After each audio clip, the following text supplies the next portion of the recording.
자, 제목을 보세요. 백석의 여승이라는 작품이고 이 작품을 어디선가 한번 본 적 있는 사람도 있어. 그 이유는 출제가 여러 번 됐다는 뜻이고 이 작품은 교과서에 자주 실리기 때문에 선생님들이 되게 좋아해요. 그래서 내신에서도 낼 가능성이 높다라고 생각하면 되고, 자, 작가 백석이죠? 자, 백석은 어느 시대 사람이지? 잘생긴 사람. 몰라요? 백석? 백석 되게 잘생겼어요. 백석이 우리나라에서 1930년대에 활동했던 일제강점기 작가예요. 본명은 백기행이고 고향은 평안도 정주입니다.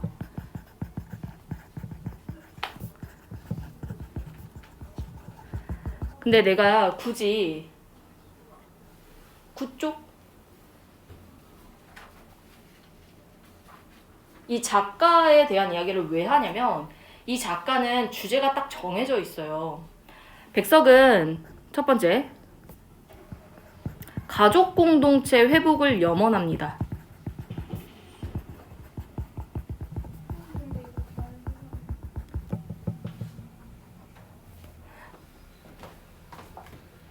그래? 잠깐만. 세영이도 달라? 아, 민주 잘못 줬네. 망했다. 얘들아, 이거 지금 잠깐 문제 풀고 있어. 책 있는 사람. 다시 뽑아줄게.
네, 할게요. 가족 공동체 회복을 염원하는데 그 이유가 있어. 이 일제강점기가 되면 일제 수탈이 굉장히 심해져요. 그래서 우리 민족을 너무 괴롭히니까 우리 민족의 사람들이 한반도에 머무르지 못하고 만주, 간도, 일본, 미국 이런 데로 이주를 하게 되거든. 그럼 가족이 다 어떻게 돼? 뿔뿔이 흩어지게 되겠죠. 그래서 그거에 대한 안타까움으로 이런 일본 주제를 많이 쓴다는 거지. 두 번째, 비슷한 이야기인데 고향에 대한 그리움을 많이 노래합니다. 백석 또한 자신의 고향인 정주에 머물지 못하고 여기저기 돌아다녀요. 자, 이게 주제로 접근을 한 거고, 백석 작가의 시가 살짝 어려울 수 있는 이유가 뭐냐면 이 사람은 향토적인 시어나 방언의 사용이 많습니다. 자, 30년대 정도가 되면 일제가 말살 정책이라고 해서 우리의 언어를 빼앗으려고 하죠. 그래서 조선어를 사용하지 못하게 막는 경우가 생겨. 근데 이제 백석이 생각했을 때 우리의 언어에는 우리의 영혼이 담겨 있다고 생각을 한 거죠. 그래서 이 방언을 많이 사용한 것은 간접적인 저항의 수단이었다 라고 이해를 해주면 됩니다. 그래서 만약에 백석 시인의 작품이 나왔다 하면은 향토적 시어나 방언은 무조건 맞는 선지라고 걸으면 됩니다. 자, 그럼 1연부터 한번 가볼게요. 여승. 여기서 이 여승이 시적인 대상이죠. 여자인 승려잖아? 그치? 합장을 하고 절을 했다. 합장이라는 건 너희도 아마 봤을 거야. 두 손을 이렇게 한쪽으로 합치는 거. 손바닥을 합치는 거죠. 그리고 나서 절을 했다고 합니다. 그런데 그 여승에게서 가지취의 냄새가 났다고 하네요. 가지취 각주 있어요. 참 취나물 냄새가 났대. 자, 여기서 사용된 감각적 이미지 당연히 내음새니까 후각이겠죠. 근데 우리 같은 일반적인 속세의 사람들한테는 이런 가지치 냄새가 날 리가 없잖아요. 그래서 굳이 이 가지치 냄새가 났다라는 말을 하는 이유가 뭐냐면 이 여승이 깊은 산 속에서 생활하고 있구나 라는 걸 보여주려는 의도였을 거야. 그러면 이 여자는 왜 속세를 등지고 절로 들어갔을까 하는 게 이제 포인트겠죠. 쓸쓸한 낯이 옛날같이 늙었다. 자, 낯이라는 건 얼굴이고 포인트는 이거야. 옛날같이. 자, 여기서 우리가 확인할 수 있는 건 뭐냐면 이 화자와 시적 대상인 여승이 처음 만나는 사이가 아니라는 거예요. 그렇잖아. 옛날같이 늙었다는 건 옛날에도 한번 봤다는 얘기잖아요. 그렇죠? 그래서 이 부분에서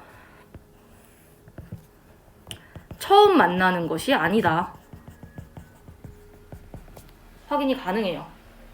그리고 여승의 얼굴이 늙었대. 물론 세월의 힘도 있겠지만 보통 우리가 왜 늙어요? 힘들어서 늙잖아. 그치? 그래서 여기서 알 수 있는 거 또 여기 연결해서 쓸게요. 속세에서의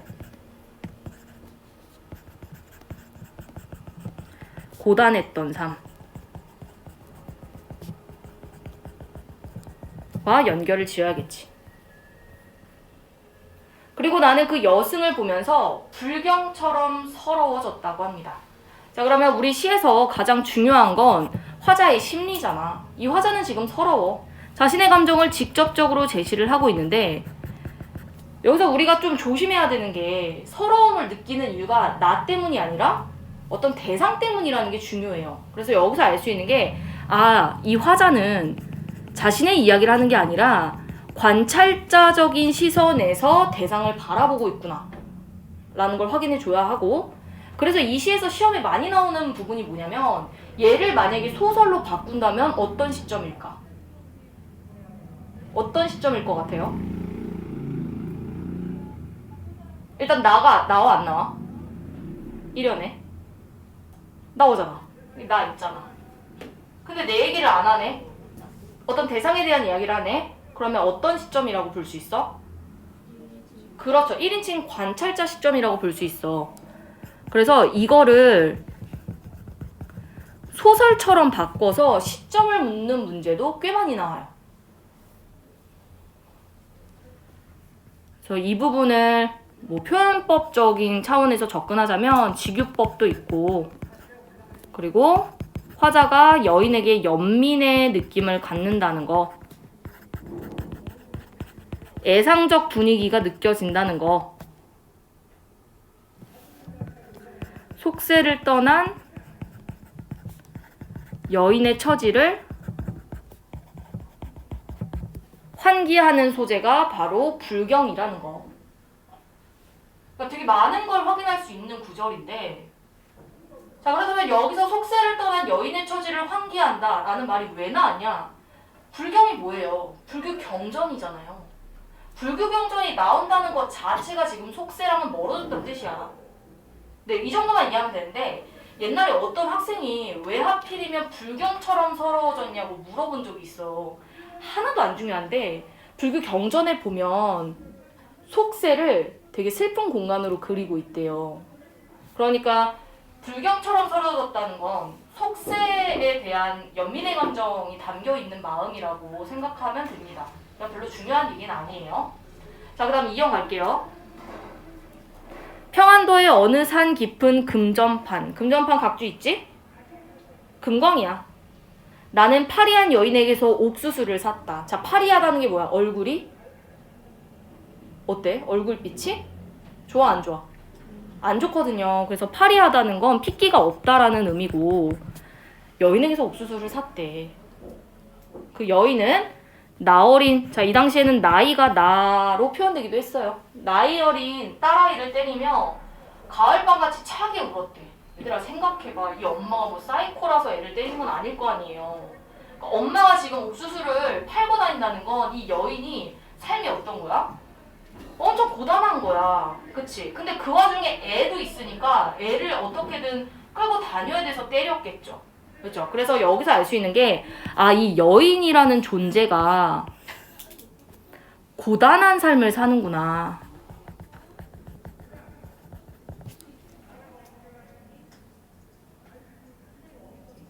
근데 이 여인만 이 당시에 이렇게 힘들게 살았을까? 그거 아니라는 거예요.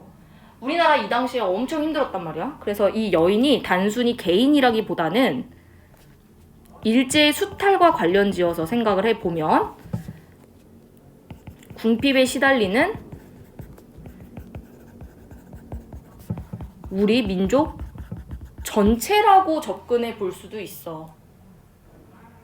특히 이 당시에 1930년대인데 황금 광시대라고 해서 사람들이 황금에 열광했던 때가 있어요.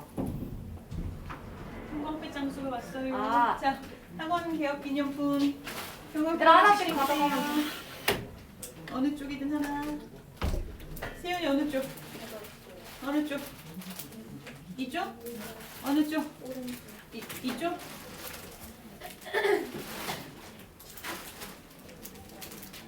그래서 이러한 상황을 배경으로 하는 소설도 꽤 많이 있어. 금 따는 콩밭이라고 해가지고 모의고사 출제된 소설도 있는데, 그러니까 사람들이 금이 나올 만한 공간만 찾아다니는 거야. 걔네가 뭐 도박에 미친놈들이라서 그랬겠어? 그게 아니라 너무 먹고 살기가 힘들어가지고 그런 모습이 이 여인한테도 보인다는 거야. 왜? 왜 금전판이라고 나와 있잖아. 금강 근처 라는 거겠지? 자, 그리고 여기서 또 중요하게 시험에 나올 만한 포인트가 이 가을밤같이 차게 울었다라는 구절이야. 자, 우리 울다라는 건 감각으로 따지면 어떤 감각이지? 청각이죠. 근데 차갑대. 청각을 뭐로 표현한 거야? 촉각으로 표현했죠. 그래서 이 부분이 청각의 촉각화 로 이제 시험에 많이 나오는 부분입니다. 그래서 우리가 이 공감각적이라고 하기도 하고요. 감각의 전이라고도 하죠.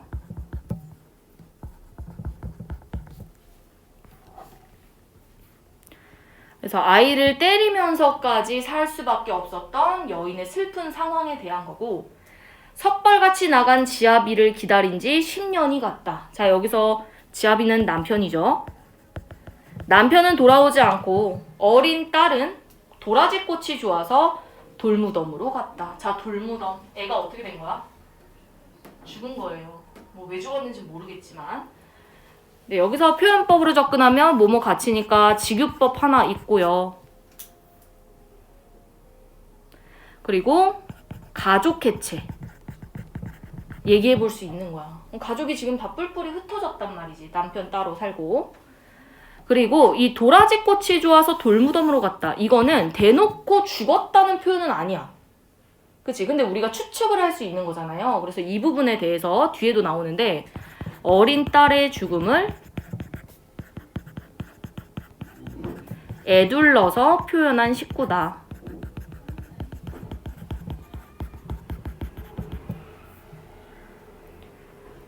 그래서 오히려 감정을 절제하고 담담한 어조로 표현했다고 말할 수도 있어. 그냥 어떻게 보면 객관적인 팩트만 전달하는 표현인 거잖아. 그래서 저런 표현이 나와도 맞다고 볼 수가 있습니다. 자, 이 여인의 마음을 한번 상상해 보세요. 얼마나 슬펐겠어요. 그렇죠? 그래서 이 여인이 어떻게 행동을 했냐? 뒤에 나와. 산꿩도 서럽게 울은 슬픈 날이 있었다. 산절의 마당 모퉁이에 여인의 머리카락이 눈물방울과 같이 떨어진 날이 있었다. 자, 이 여자가 너무 힘들어서 뭐 한 거야? 머리 깎고 절 들어간 거예요. 나이가 들면 그런 사람도 있어. 우리 가족 중에도 있는데 너무 속세해서 삶이 고단하면 나중에 뒤늦게 종교를 찾는 사람들이 있더라고요. 나 옛날에 나 무교라 가지고 난 종교에 대해서 막 별로 관심이 없거든. 근데 들어보니까 정말 힘든 상황이 처하면 안 믿던 것도 믿게 되는 경우가 있대. 그러니까 어딘가에 기대고 싶은 거지. 근데 이 여인이 지금 그런 상황인 거야. 너무 힘드니까 속세를 단절한 거죠. 여기서 또 시험에 나오는 포인트가 요 꿩이에요.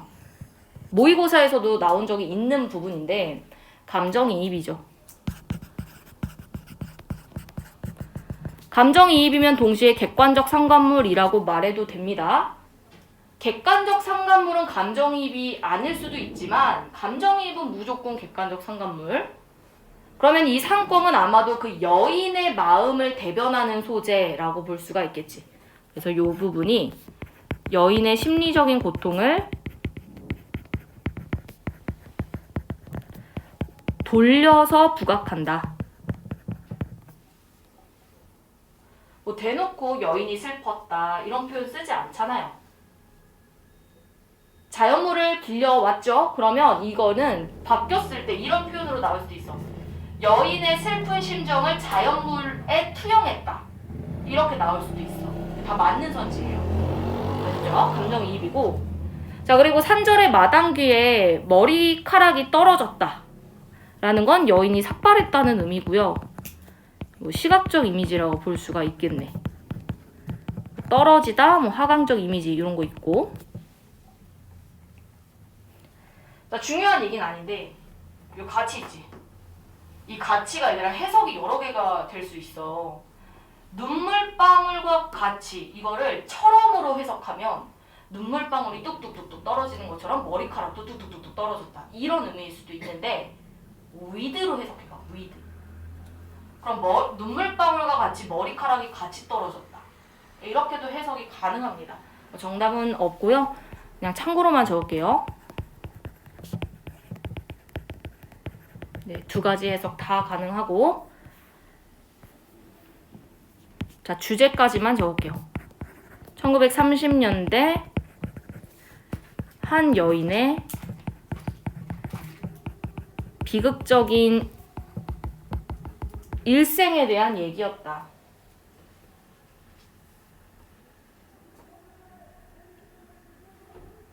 자, 그러면 이제 이 여인과 여승 간의 관계를 재정립해야 돼.